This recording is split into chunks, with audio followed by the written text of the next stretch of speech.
خاک شفا لیتے آنا ہمارے لیے، اور عظمت خاک شفا کے لیے حکم یہ ہے کہ امام صادق فرماتے ہیں حنکوا اولادکم بتربۃ الحسین، اپنی اولادوں کو خاک کربلا کی گھٹی لگاؤ۔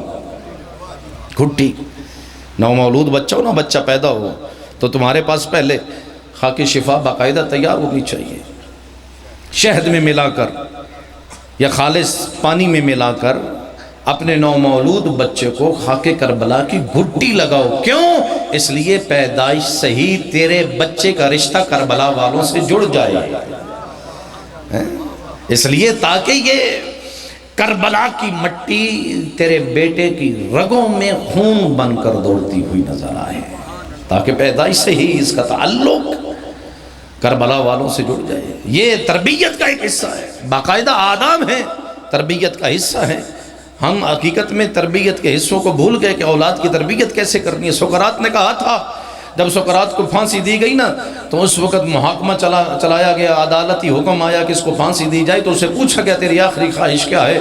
تو اس وقت سقراط نے کہا تھا میری آخری خواہش یہ ہے کہ ایک بلند ٹیلے پر مجھے کھڑا کیا جائے، دنیا والوں کو اکٹھا کیا جائے، اور میں چاہتا ہوں میں چیخ چیخ کر پکاروں اور کہوں کہ لوگوں، جن لوگوں کے لیے، جس اولاد کے لیے تم سونا چاندی اکٹھا کر رہے ہو، جن کے لیے تم اولاد کو کے لیے بینک بیلنس بنا رہے ہو، جاگیر رقبے بنا رہے ہو، دولت اکٹھی کر رہے ہو، اس اولاد کے ہاتھوں میں یہ دولت دینے سے پہلے اس کی تربیت تو کر لو۔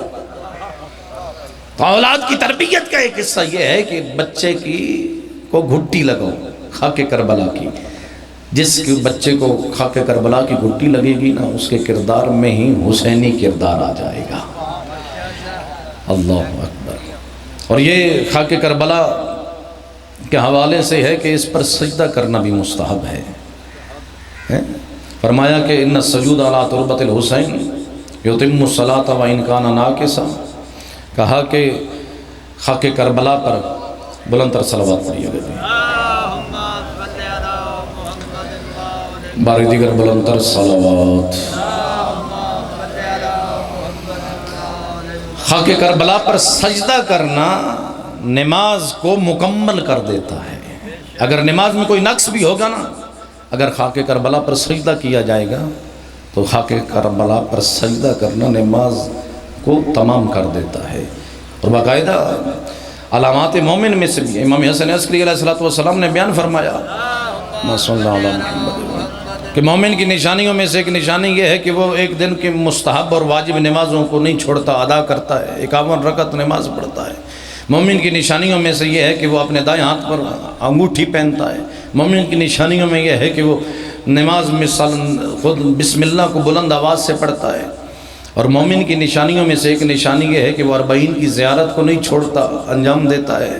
اور ایک نشانی مومن کی نشانیوں میں سے یہ ہے کہ وہ خاک کربلا پر تربت حسین پر سجدہ کرتا ہے، سجدہ کرتا ہے۔ کیوں؟ اس میں فلسفہ کیا ہے کہ خاک کربلا پر سجدہ کیا جائے؟ جب جناب سیدہ کو تسبیح جناب فاطمہ الزہرا عطا ہوئی ہے نا، سید الانبیاء نے خاتون جنت کو یہ تسبیح دی ہے جو آپ ہر نماز میں پڑھتے ہیں، اور بہت بڑا اجر بھی ہے اس کا کہ 34 بار اللہ اکبر، 33 بار الحمدللہ، 33 بار سبحان اللہ۔ بی بی کو جب ادا ہوئی ہے نا تو پھر بی بی نے اس کو پڑھنے کے لیے باقاعدہ ایک رسی ایک دھاگا لیا، اس کی گرہیں لگائیں، اور گرہیں لگا کر اس کو پھر اس کے اوپر پڑھا کرتی تھیں۔ جب جناب حمزہ شہید ہوئے نا تو اس وقت جناب حمزہ سید الشہداء تھے، تو ان کی قبر کی مٹی لی، ان کی قبر کی مٹی لی، تھوڑے چھوٹے چھوٹے دانے بنائے، خشک کیا، پھر ان کو دھاگے میں پرو کر اس پر تسبیح زہرا پڑھا کرتی تھی خود بی بی بھی۔ یہ بی بی کا کردار اور سیرت یہ ہے کہ جناب حمزہ سید الشہداء کی قبر کی مٹی کو لے کر اس پر جناب خاتون جنت تسبیح زہرا پڑھا کرتی تھی۔ کیوں؟ حقیقت میں بی بی اس لیے تاکہ تسبیح تو خدا کی پڑھ رہی تھیں، لیکن اس تسبیح خدا میں شہداء کے خون کو بھی ساتھ شامل کیا جائے۔ کیوں؟ اس لیے تاکہ اس تسبیح کو انجام دیتے دیتے خود شہداء کی قربانی کو بھی یاد رکھا جائے گا۔ جو آج ہم خاک کربلا پر سجدہ کرتے ہیں، لوگ کہتے ہیں کہ خاک کربلا پر سجدہ کرتے ہیں، یہ شرک کرتے ہیں۔ نہ میرے بھائی، ہم خاک کربلا کو سجدہ نہیں کرتے، خاک کربلا پر سجدہ کرتے ہیں۔ اگر خاک کربلا کو سجدہ کیا جائے گا تو پھر شرک ہے، لیکن شیعہ کبھی مشرک نہیں ہو سکتا۔ شیعہ علی وہ ہے کہ جو کبھی غیر خدا کو سجدہ نہیں کرتا۔ ہمارے نزدیک سجدہ کرنا ہے تو فقط وہ وحدہ لا شریک ہے، اس کے علاوہ کوئی سجدے کے لائق نہیں ہے۔ ہم خاک کربلا کو سجدہ نہیں کرتے بلکہ خاک کربلا پر سجدہ کرتے ہیں، اور سجدہ اس لیے کرتے ہیں تاکہ اپنی نمازوں میں حسین کی قربانی کو بھی یاد رکھا جائے۔ اللہم صلی اللہ علیہ وسلم، امام کی قربانی کو بھی یاد رکھا جائے، اس لیے کیونکہ ہر نمازی جو بھی نماز پڑھتا ہے، چاہے شیعہ ہو یا سنی ہو، ہاتھ باندھ کے نماز پڑھے یا ہاتھ کھول کر پڑھے، اس کا فرض بنتا ہے کہ اس نماز پڑھنے کے بعد سب سے پہلے اس کا شکریہ ادا کرے کہ جس نے قربانی دے کر اس نماز کو بچایا ہے۔ اللہ اکبر۔ عزادارو، اس کا شکریہ ادا کرے جس نے اپنی اولادوں کی قربانیاں دے دی فقط اس دین کی خاطر۔ یا ایام شہادت جناب سکینہ ہیں، بڑی محبت ہے جناب سکینہ سے، بڑی محبت ہے۔ فرمایا کرتے تھے امام کہ میرا اس گھر میں دل نہیں لگتا جس گھر میں سکینہ موجود نہ ہو۔ عزادارو، جب آخری وقت ہے نا، آخری مرتبہ الوداع کر کے نکلے ہیں میرے مولا، تو اپنے گھوڑے پر سوار ہوئے، آخری مرتبہ خیموں سے الوداع کر کے نکلے، چند قدم گھوڑا آگے چلا نا، گھوڑا رکا۔ جب گھوڑا رکا تو اس وقت میرے مولا نے کہا تھا، اے گھوڑا، صبح سے میرے اصحاب مجھے چھوڑ کے چلے گئے، میرے جوان مجھے چھوڑ کے چلے گئے، اے گھوڑا کیا تو نے بھی میرا ساتھ چھوڑ دیا؟ گھوڑا بے زبان جانور تھا نا، اپنی گردن کو جھکا لیتا ہے، جیسی گردن کو جھکاتا ہے نا۔ امام نے کیا دیکھا؟ گھوڑے کی اگلی دونوں ٹانگوں سے 4 سال کی بچی ہے جس نے اپنی دونوں ہاتھوں میں لیا ہے۔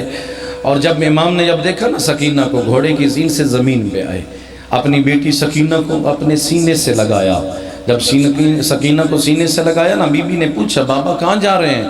کہا بیٹا سکینہ تیرے لیے پانی لینے جا رہا ہوں۔ بی بی نے کہا بابا اب تیری سکینہ پیاسی نہیں ہے، بابا صبح سے جو جا رہا ہے نا واپس نہیں آ رہا۔ علی اکبر گئے ہیں واپس نہیں آئے، چچا عباس پانی لینے گئے ہیں واپس نہیں آئے، بابا اب تیری سکینہ کی پیاس ختم ہو گئی، اب پانی لینے نہ جا۔ عزادارو، اس وقت میرے مولا نے کہا اے بیٹا سکینہ، یہ مشیت پروردگار ہے کہ میں راہ خدا میں شہید ہو جاؤں۔ عزادارو، جب یہ سنا نا، اس وقت میری بی بی نے کہا کہ بابا جب آپ مجھے اپنے سینے پر سلایا کرتے تھے نا تو ایک بات بتایا کرتے تھے، کہا کرتے تھے بیٹا سکینہ جتنا حق بیٹوں کا ہوتا ہے اتنا ہی حق بیٹیوں کا ہوتا ہے۔ کہا بابا علی اکبر آپ کے بیٹے تھے نا، علی اصغر آپ کے بیٹے تھے، آپ ان کو اپنے ساتھ لے گئے۔ کہا بابا میں آپ کی بیٹی ہوں، میرے حصے میں کیا آیا؟ خاک کربلا کی مٹھی بری، میرے آقا نے مقتل کے جملے ہیں، کربلا کی خاک کی مٹھی اٹھائی، سکینہ کے سر پر ڈالنا شروع کی۔ کہا بیٹا سکینہ تیرے حصے میں یتیمی آئی ہے، بیٹا سکینہ تیرے حصے میں اسیری آئی ہے، میں کہوں گا میری آقا زادی آپ کے حصے میں شمر کے تماچے۔ اجرکم اللہ۔ عزادارو، شام غریبہ کا منظر اپنے ذہن میں بنانا، ایک طرف جلتے ہوئے خیمے جب ہیں نا، اس وقت بیبیاں ننگے سر موجود ہیں۔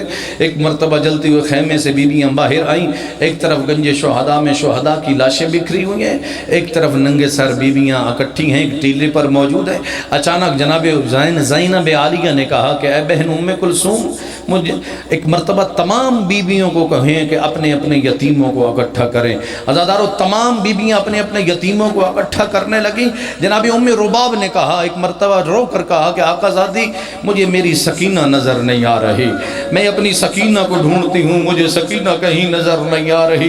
عزادارو، جب یہ سنا نا، اس وقت جناب زینب عالیہ نے ایک مرتبہ صدا لگائی، بیٹا سکینہ کہاں ہو، بیٹا سکینہ کہاں ہو؟ جب جواب نہیں آیا نا، اس وقت جناب زینب عالیہ نے ایک ٹوٹے ہوئے نیزے کا پھل اٹھایا اور رخ کر لیا ہے گنج شہداء کی جانب۔ اور جب گنج شہداء میں اتری، عزادارو گنج شہداء میں جانا زینب کے لیے آسان نہیں تھا۔ یہ گنج شہداء کون سا مقام؟ یہ گنج شہداء وہ مقام جہاں شہداء کی لاشیں بکھری ہیں، وہ کہیں علی اکبر کا لاشا، وہ کہیں اون محمد کے لاشے، وہ کہیں قاسم کے ٹکڑے، وہ کہیں حسین کا لاشا۔ عزادارو، زینب عالیہ کے لیے ان لاشوں کے درمیان میں جانا آسان نہیں تھا، لیکن شہداء کی لاشوں سے گزرتے ہوئے ایک مرتبہ صدا لگا رہی تھی، بیٹا سکینہ کہاں ہو؟ عزادارو اچانک ایک سر کٹے لاشے سے آواز آئی، کہا اے میری بہن زینب آہستہ بولو، آہستہ بولو، ابھی ابھی میری سکینہ تڑپ کے سوئی ہے۔ عزادارو بی بی نے کیا دیکھا؟ ایک سر کٹے لاشے کے سینے پہ سر رکھ کر سو رہی ہے سکینہ۔ عزادارو جب بی بی نے اٹھایا نا اپنے ہاتھوں پر جناب سکینہ کو، جناب سکینہ نے آنکھیں کھولی، جب آنکھیں کھولی نا بی بی نے پوچھا، کہا بیٹا سکینہ تجھے کیسے پتا چلا یہ تیرے بابے کا لاشا ہے؟ لاشا تو سر سے پہچانا جاتا ہے، اس لاشے کا تو سر موجود نہیں۔ عزادارو اس وقت بی بی نے کہا تھا پوپھی اماں جب شمر نے تماچے مارے ہیں نا، جب شمر نے میرے کانوں سے دروں کو کھینچا ہے اور میں درد سے تڑپ رہی تھی، وہ گنجے شہداء میں اتر آئی، وہ کبھی اپنے چچا عباس کو بلاتی اور کبھی اپنے بابا حسین کو آواز دیتی، اور اچانک اس سر کٹے لاشے سے آواز آئی، او الیہ الیہ یا بنیہ، آ بیٹا سکینہ تیرے بابے کا سینہ حاضر۔ اللہ لعنت اللہ علی القوم الظالمین وسیعلم اللہ